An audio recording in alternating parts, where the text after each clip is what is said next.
Fighting for freedom, liberty, and the restoration of the Constitution. The Patrick Riggins Show.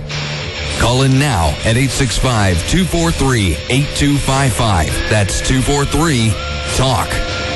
And now your host, Patrick Riggins.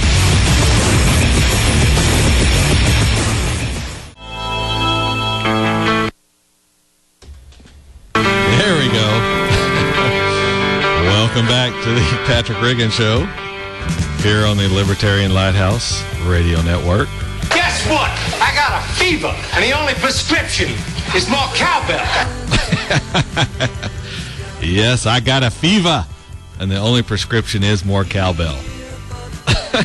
But, hey, if you're all out of cowbell, I'll take some common sense and reason, although I think our government has probably banned those substances from being imported. I don't think they're being produced here in this country anymore either. I think it all has moved overseas along with our freedom and liberty. But here at the Patrick Riggins Show, we are cranking it out as fast as we can. And you don't need a prescription for it, only a desire for the truth.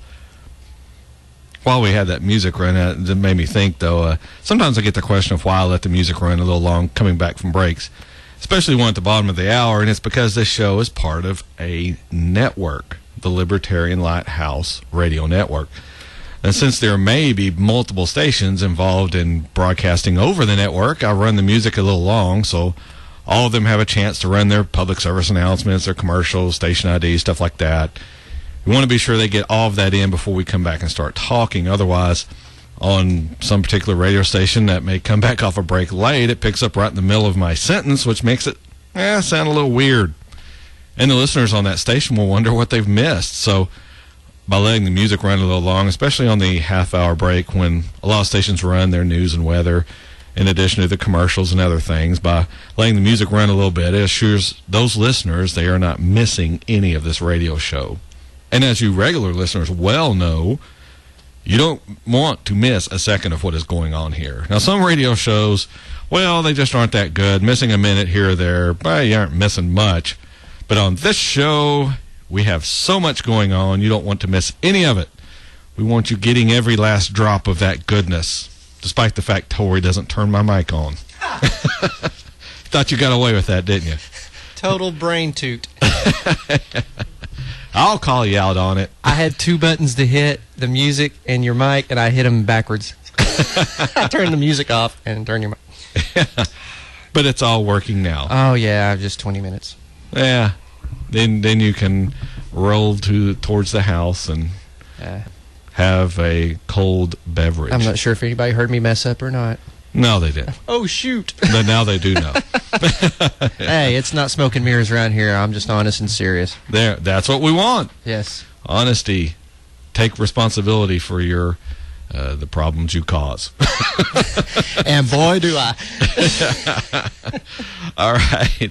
This segment I want to pick up along the same lines I left off with that other story. And I think all these guns and ammunition being sold, that's a good thing. It's good for the economy. And it's good for people to be able to take care of themselves and their families. The situation is now with all these people arming themselves with record numbers of people buying guns, so much so there's a serious shortage now. With all these people getting guns and carry permits, personally, I think public shootings are going to become a little more rare. When they do happen, there'll be less numbers of victims. And by public shootings, I mean the non-gang related shootings. It's just like what is happening on airplanes now. Gone is the time when someone could stand up on a plane and take it over by themselves or even using a few extra people. When anyone acts up or anyone starts acting weird, instantly there are 5 or 6 guys standing on his neck putting a stop to whatever's going on. People are just not going to sit there and be sheep anymore, or a large number of them aren't anyway. There will always be people who insist on doing nothing, on giving the bad person their way in the hopes that, oh, maybe they'll just leave me alone. But I think a majority of people are making the statement through all these gun purchases, hey, we aren't going to sit back and take it anymore.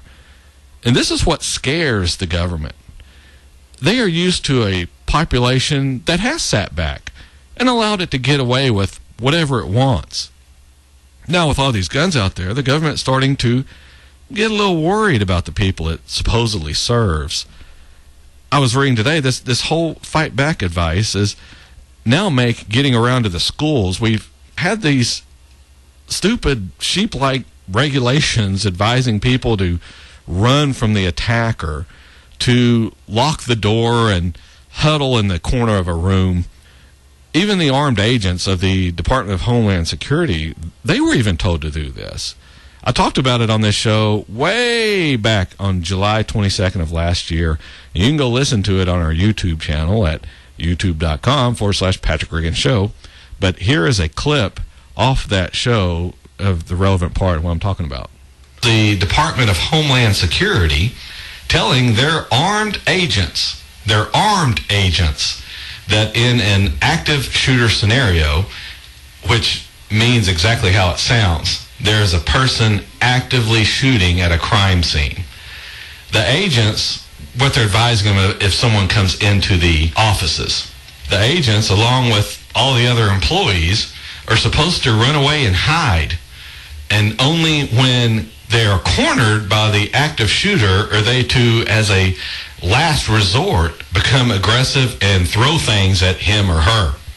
They are then supposed to call law enforcement and wait for their arrival, presumably while other innocent people are being slaughtered.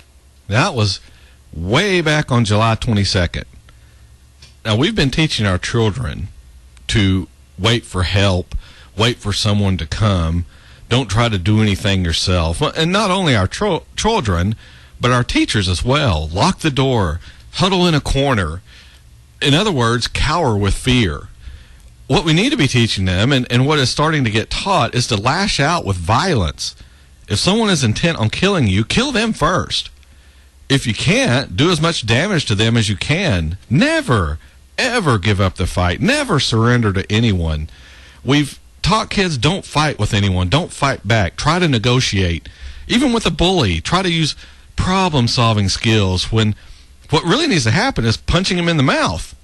That seems to solve the problem as far as that bullying bothering that particular person. You never see a bully picking on someone who is bigger than they are or someone who will fight back, because bullies aren't totally stupid. Well, some are, but most aren't. They aren't going to bully someone who's going to punch them out. And even if the person being bullied, let's say he gets beat up, you can be sure the bully is going to move on to easier pickings next time if he knows a person is going to put up a fight. Same reason all these tough guy shooters kill themselves when the police show up on the scene. Yeah, they're all decked out in camo and black garb and come off pretty tough when they're shooting at unarmed people. But let the guys with guns show up, then they take the easy way out and commit suicide. We have told people don't fight back when the opposite is true. As Americans, we used to have the reputation that we would fight back. With all this sensitivity training over the past years, we've been trying to create a compliant population that can be easily ruled over. And with a liberal teaching establishment and liberal media, we no longer teach standing up for yourself or someone else. There is nothing wrong with standing up for yourself, for fighting if the situation calls for it. Kids fighting in the schoolyard teaches a lot of valuable lessons that you don't get in class. It also teaches more important life lessons, lessons that enable you to get along in society. Sure, you can't solve every problem by fighting. When you get older, you realize that. But by then, you've also developed a backbone and the will to stand up for yourself or to defend another less strong individual. This is why you have a camaraderie in organizations like the military and law enforcement. Everyone knows the other person has your back no matter what. It doesn't matter if you hate the person. If they get into trouble and need your help, or vice versa, then help is going to arrive with a vengeance. It's kind of like a close-knit family. I can pick on anyone in my family or my close friends, but if someone from outside does it, well, look out, because now you've crossed the line. All right, we're up on the final break of the Patrick Riggins Show already. Boy, this show goes by quick. Doesn't it, Tori? Yes. He doesn't have his microphone up. You're just on the ball. Is that what we call it nowadays? Yeah. I thought slacking was the proper term. That would be the sarcastic term. This is the Patrick Riggin Show. We shall return after these messages.